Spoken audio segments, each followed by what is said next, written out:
লোক আক্রমণ করতে এসেছে। হয়তো হয়তো জবাবদারি শোনা যাচ্ছে।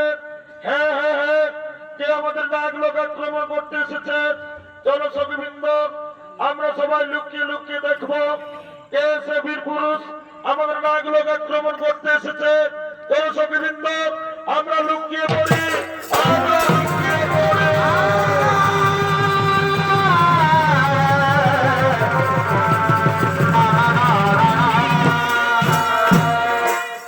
আর ওদিকে মেঘনাথ সমস্ত মন্ত্রী সেনাপতিকে নিয়ে নাগ লোক আক্রমণ করার জন্য নাগ লোকে আগমন করছে।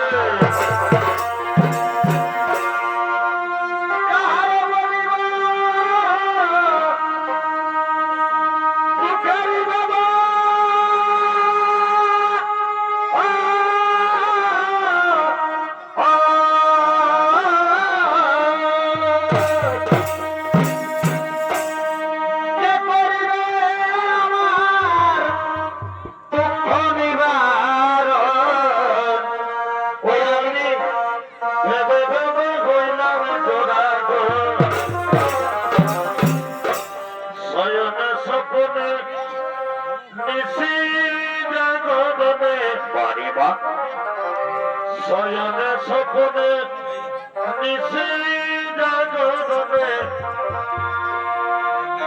ওই আমি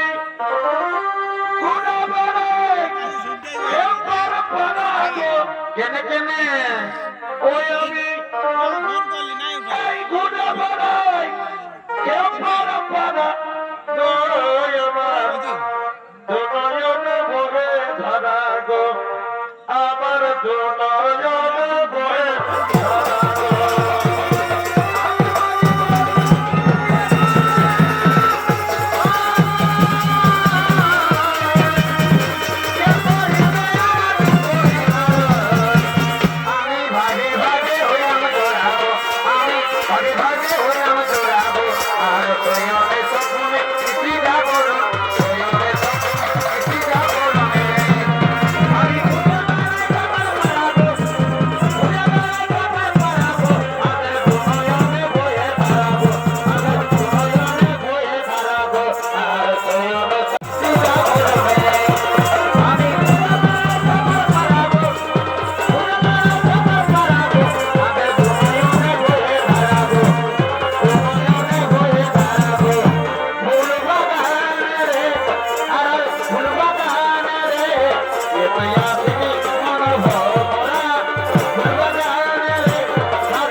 সেনাপতিগণ, এই নাগলোকে আমাদের সঙ্গে যুদ্ধ করার মতো আমরা কাউকে দেখতে পাচ্ছি না। সকল নাগ জাতি আমাদের হয়ে পালিয়ে গেছে, কিন্তু সাবধান সাবধান সৈন্যগণ, শত্রুকে কখনো দুর্বল ভাবা উচিত নয়। লুকিয়ে থাকা শত্রু হঠাৎ করে আমাদের আক্রমণ করতে পারে।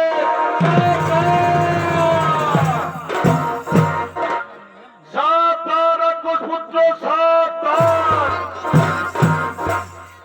নাগ জাতি দুর্বল নয়, যুদ্ধ করে দেখিয়ে দেব আমরাও দুর্বল নয়। সুন্দরী, তুমি আমাকে হাসালে সুন্দরী। যদি নাগ জাতি দুর্বল না হয়, তাহলে কেন কেন আজ নবকন্যাদের যুদ্ধে পাঠিয়ে এই নাগ লোকে বিজয় পেতে হলে তোমাকে সর্বপ্রথম এই নাগ কন্যাদের সঙ্গে যুদ্ধ করতে হবে। তাই যুদ্ধের জন্য প্রস্তুত হয়ে যাওয়া পুত্র, যুদ্ধের জন্য প্রস্তুত হয়ে যাও। সুন্দরী, আমরা যুদ্ধের জন্য প্রস্তুত আছি সুন্দরী, কিন্তু যুদ্ধের পূর্বে নাগরাজের সঙ্গে শান্তির উদ্দেশ্যে আজ আমরা কিছু কথা বলতে চাই। তাহলে তুমি বুঝতে পেরেছ, তুমি বুঝতে পেরেছ তোমার পরাজয় সুনিশ্চিত। পৃথিবীতে এমন কোন শক্তি নেই যা মেঘনাথকে পরাজিত করবে। এই নাগ লোকে আসার সময় আমার পিতা রাবণ রাজ সিংহই বলেছিলেন, নাগরাজের কন্যা অপূর্ব সুন্দর, যদি যুদ্ধ না করে মৈত্রী সম্বন্ধ হয় তাহলে তুমি যুদ্ধ করো না, তাহলে তুমি সেই নাগ কন্যা সুলোচনা। এই প্রশ্নের উত্তর তোমার শোনার আবশ্যকতা নেই। ও, বুঝতে পেরেছি, তাহলে তুমি সেই নাগ কন্যা সুলোচনা। আমার পিতা মহারাজ ঠিকই বলেছিলেন, তুমি বীরঙ্গনা, তুমি খুবই সুন্দর। প্রথম দেখাতে আমি বুঝতে পেরেছি তুমি লঙ্কাধিপতি রাবণের পুত্রবধূ হওয়ার যোগ্য। বলো সুলোচনা, তুমি কি আমায় ভালোবাসবে? তুমি কি আমার জন্ম জন্মান্তরে হবে? হে কুমার দুজনা,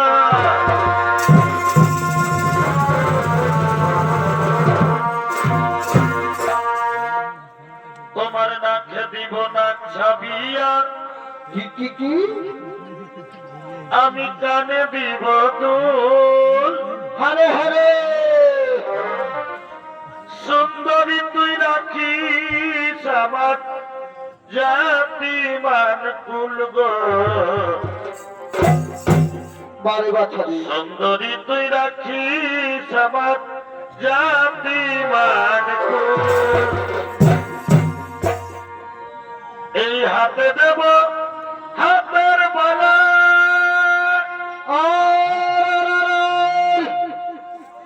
গলায় গজবতীর হাত। আর কি দিবি গো? আমি তোমায় দেব ভালোবাসা, বারে বাছারি, নেই তুলনা যার। সেই পীড়িতের আগুনে তো কি হলো গো?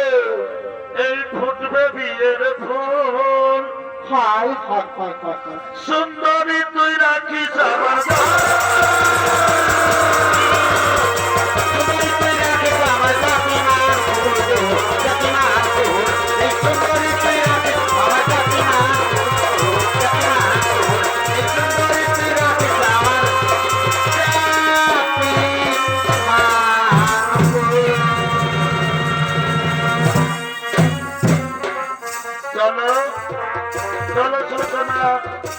আর আমি তোমাকে নাগ লোকে থাকতে দেব না। এবার নিয়ে যাবো আমাদের স্বর্ণলঙ্কায়, তোমাকে নিয়ে যাবো